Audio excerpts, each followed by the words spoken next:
Today, this is our first episode in the Oracle reading series, whereby if you comment down below on these videos and mark your interest and are a subscriber, I'll do an Oracle reading once a week for a random person on YouTube who comments and is a subscriber. It's a great chance to, if you haven't had an Oracle reading before, it's a great chance to experience one. My method of card reading is very brutal in a way, and the reason being is that I will answer the question, whatever it may be, but or rather we, really delve into what you need to hear as opposed to what you want to hear. So if there are things that are going on in your personal life or in your spiritual path or any sort of thing that need to be said and you haven't yet, I guess, connected with them or realize what those things are, they will come up in the reading sometimes. So that's something to keep in mind. It can be, a bit more than you bargained for sometimes, but it's good. I think the honesty and the harshness and bluntness of what comes through is important sometimes. It's great to just, hit the nail on the head and just see it all sort of in front of you. So we're going to delve right into it. Today I'm doing a reading for Dango Onigiri. I apologize if I just butchered that. I'm not sure how to pronounce that properly. And their question today is, who am I meant to be? Okay, and that's a very broad question, but I think it will tell us, we'll see a lot of sort of what's, I guess going on there. So I'm using my Gospel of Aradia deck, as pictured here, okay? For me, the Gospel of Aradia deck is really quite interesting. It's, when I wanted to, obviously you guys know I like the dark stuff a bit. I'm not into love and light and that sort of stuff. So I wanted to pick a deck that sort of fits with me and isn't all, light energies and angels and fae and all that sort of stuff. That's just not me. I wanted something sort of in between, and that's what the Gospel of Aradia deck is like. It's sort of in between. It's more sort of aligned with witchcraft and sort of the story of a practitioner and a few other things, and I find that the cards for me are really imagery based. So they really, when I look into them, I see a lot of visions and a lot of imagery, and that conveys the message. I was obviously sort of do receive the message as in other ways as well, but it's very interesting. This is the card backing, so just go sort of do a little intro, okay? And the imagery, as you can see, sorry about the cutting out of it, but it's very beautiful. It's very well done. There's a lot of different imagery and symbolism in each card. Okay, so with that, I'm just going to get started. Until we delve more into this series, in the early days, I won't be showing you exactly the card reading, like in physical terms, but I will have it displayed in the sort of maybe top right or top left corner of the video, so you can see what the card draw is, and maybe do your own interpretation for this individual. Use your own abilities and senses and see what you can come up with. Okay. So with that, let me just get started.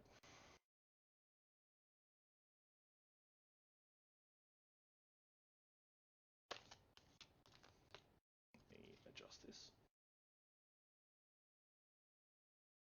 Better.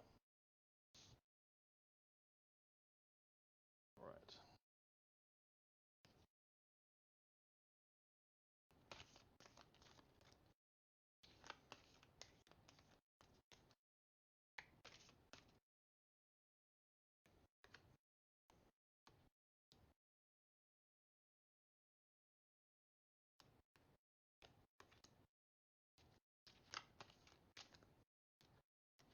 Okay, a lot of things need to be conveyed, which makes me fear for you a little bit, but it will be good.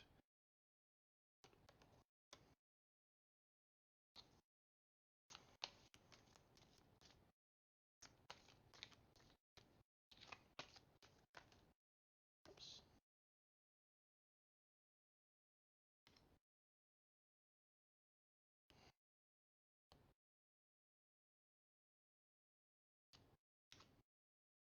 Maybe in a future video I can maybe explore how I do my oracle readings. They're a bit unconventional compared to most practitioners and how, people say you should do them, but that's the thing. Everyone's methods and practices are unique to them. Okay, that's all we need. So we've drawn 7 cards. For me, the first 5 cards are the main bulk of the reading. Okay, and then the sort of any cards on top of that are more supplementary, sort of to elaborate, to provide a different perspective, a bit more information in a different area, things like that. Okay, so let's start.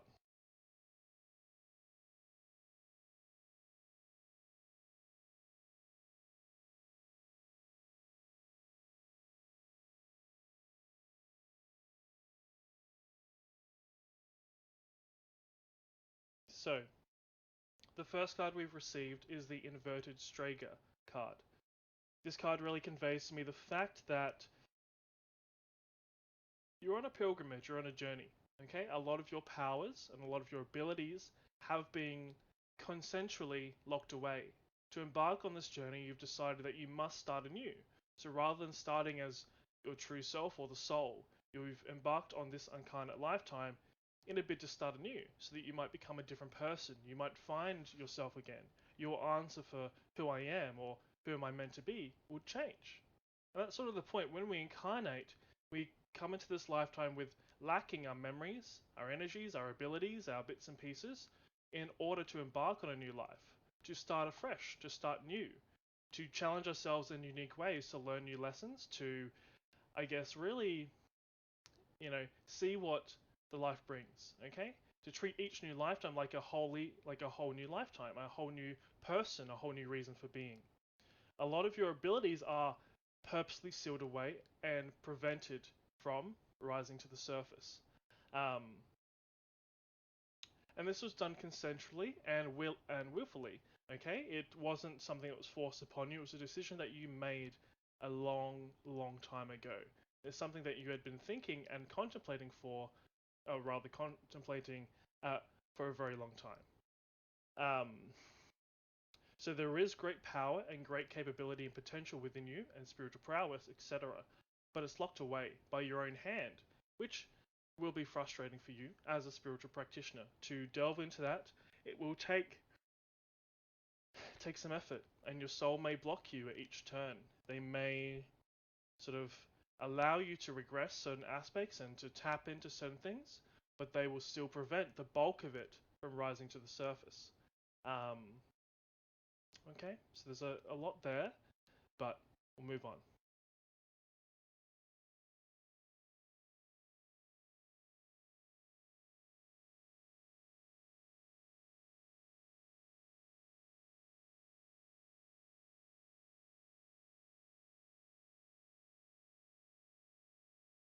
Okay. The next card we've received is an upright taboo card, like we sort of pictured at the start of the reading in the intro.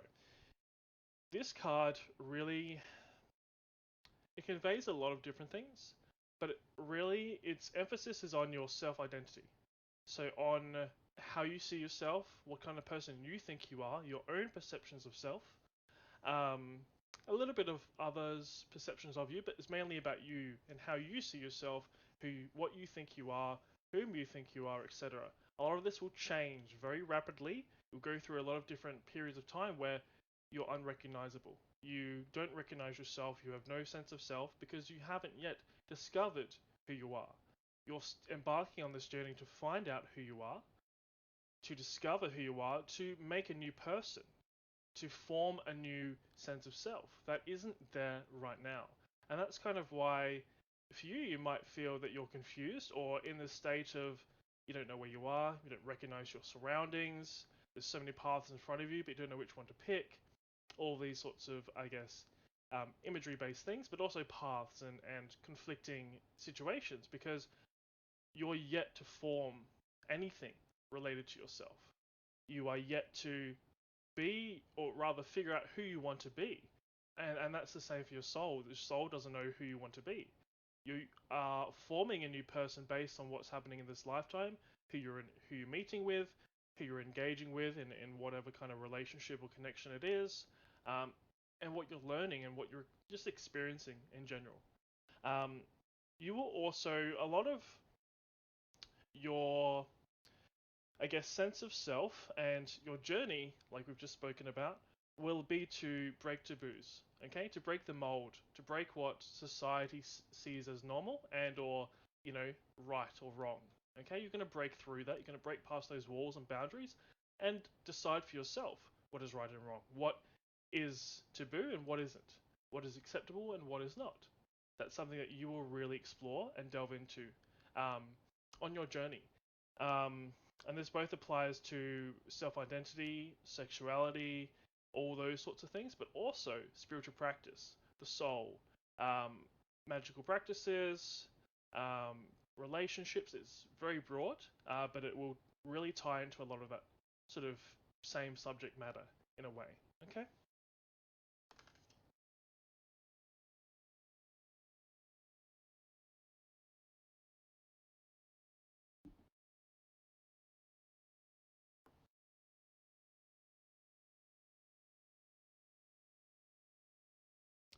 Next card is very loud.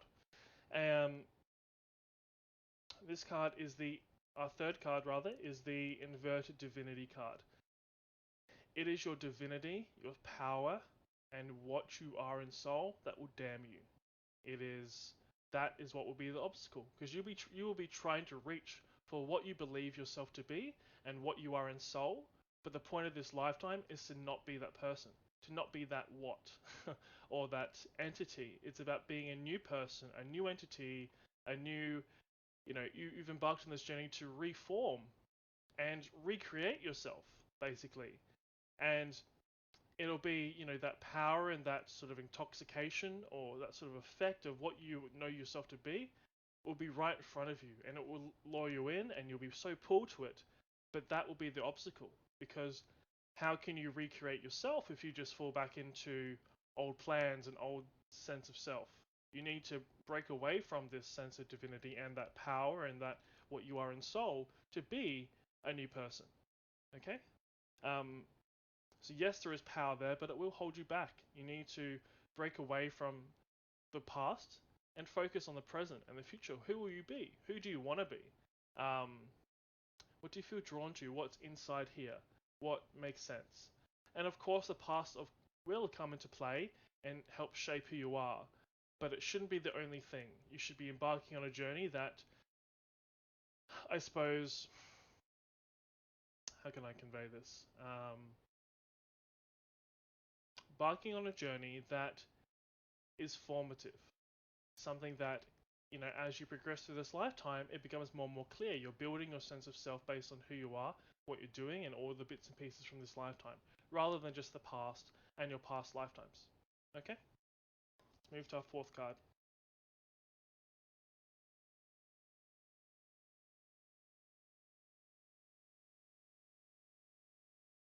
Okay.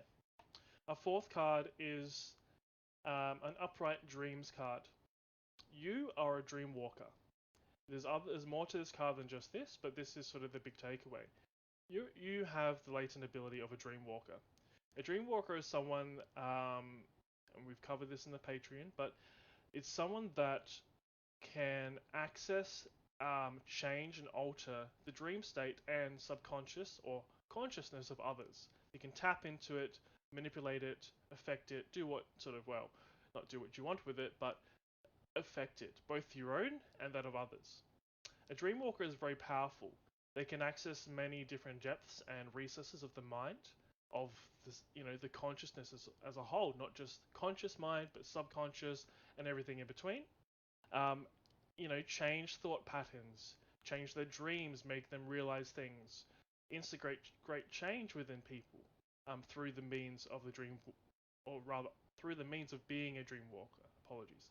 Um, you also will receive a lot of information in your dreams, in your recurring dreams,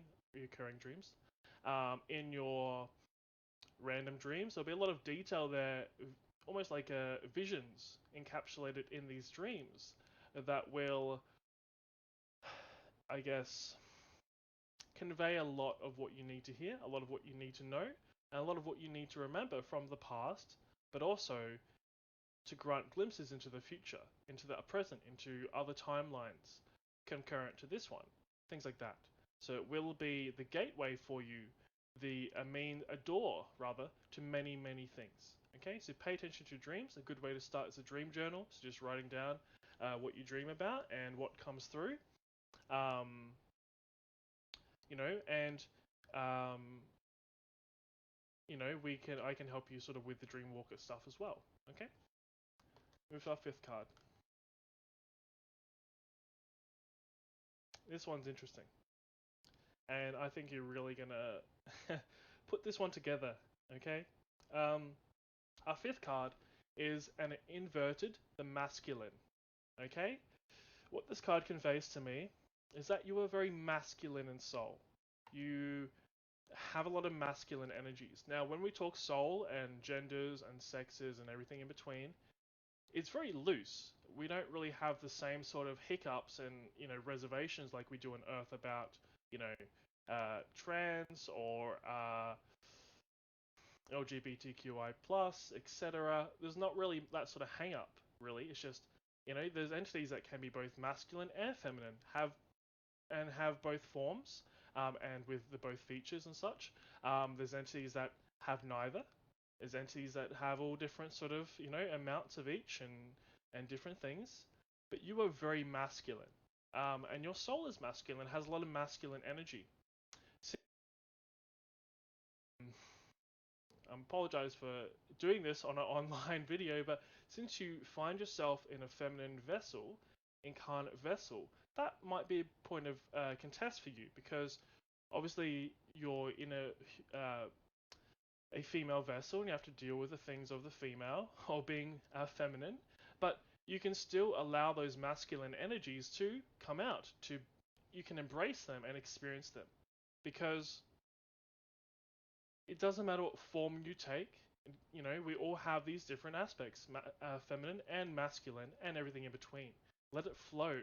Don't try to overrule it or push it aside, repress it. Try to let it flow. See what happens. I think that would be a really sort of groundbreaking for you to tap into that masculine energy and let it flow, and to tap into your masculinity. Because everyone has, regardless of gender and everything like that, and sex, whatever. Everyone has femininity and masculinity. I have femininity. My femininity myself manifests for me as being expressive, as being communicative, being in touch with my emotions. Everyone's femininity and sense of masculinity manifests differently, and we all have those parts of us, and it's important to tap into and be connected to both in this world, because otherwise, if we're not connected to one or the other, we lose a lot of our sense of self, and we're not really embracing a whole person. Okay? So be aware of that. Tap into it, see what comes. I think that'll be really good for you, to find and to really sort of tap into that side of you. Okay? And be aware of it. Just having awareness can help. Okay? Let's move to our elaboration cards. Okay? Our sixth card is an upright, the pilgrimage. This card's it really ties into what we've got here, basically. You are on a pilgrimage, you are on a journey, you are in this place where you're forming experiences and forming a person, forming a soul, an entity, a personality, a belief, everything, all the bits and pieces, the perspectives, opinions, beliefs, faiths, whatever, practices, abilities. You're on a pilgrimage. There's really not much else to that card. It's going to be ups and downs. So you may find you get a few steps forward and then you have a leap backwards, like a fall. And then you have a couple leaps forward and then a couple steps back. Life is very much like that. You will make progress, and you will also sort of rescind that progress or take steps back, because that's the nature of a path. It's about the journey. It's about the obstacles and the challenges faced. It's about the experiences, positive and negative. It's about everything in between. Really embrace the journey. Understand that you are on a journey, and give yourself to that journey. Understand that that won't be sunshine and rainbows all the time. It will be a lot of things. It will be, a lot of things. Okay, so be aware of that. Be nice to yourself as well, and look after yourself, and have some self-love and self-care, because that will really help you through things. Know that having a small escape from things, a little bit of respite or reprieve is good for you, as long as you don't fall into the lure of it all the time. So, going for a walk, listening to some music, doing some gaming, whatever you enjoy, do some of that. Do some reading, whatever it is. That can help offer a reprieve and a respite as things work themselves out within you in the background on that subconscious level.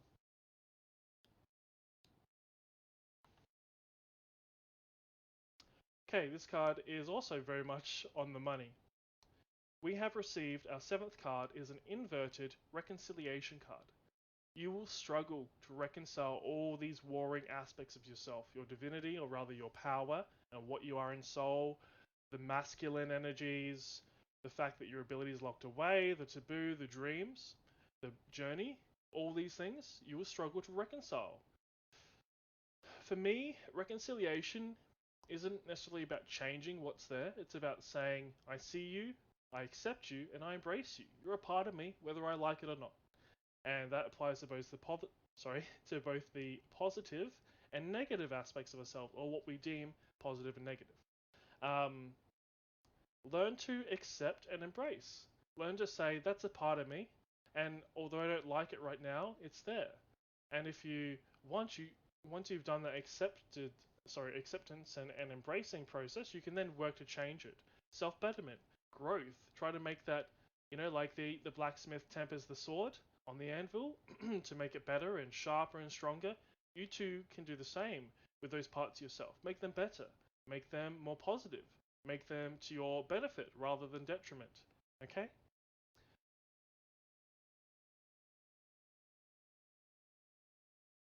I'm going to leave it there today with the reading. I hope that you enjoyed, and for those that listened in, maybe you can draw your own meaning and apply it to your own life from what we've spoken about today. If you are interested in having an oracle reading done, and I'm going to do them once a week, do comment down below. Let me know. You can even post your question, or you can send me a message, or I'll contact you. But yeah, mark your interests. Make sure you are a subscriber, like and comment on the video. Just let me know, and we can work together. This is a free oracle reading. Um, I'm also going to be posting other videos on the channel, other sort of educational, sort of ranty educational videos, sort of like when I ramble. So get involved. MoonlitsHollow, I'm just a regular guy, a regular person like all of you. I'm nothing special. I'm just Joel. That's me. Um, but we're a community. MoonlitsHollow is about the community. It's about coming together, all these random people, like-minded and some not. That's okay. Coming together and saying, we want to grow. We want to experience positive growth. We want to change. We want to better ourselves. That's all we are at MoonlitsHollow. So thank you all for listening. I hope you all have a fantastic day. And I'll see you in the next one. Thank you. Bye.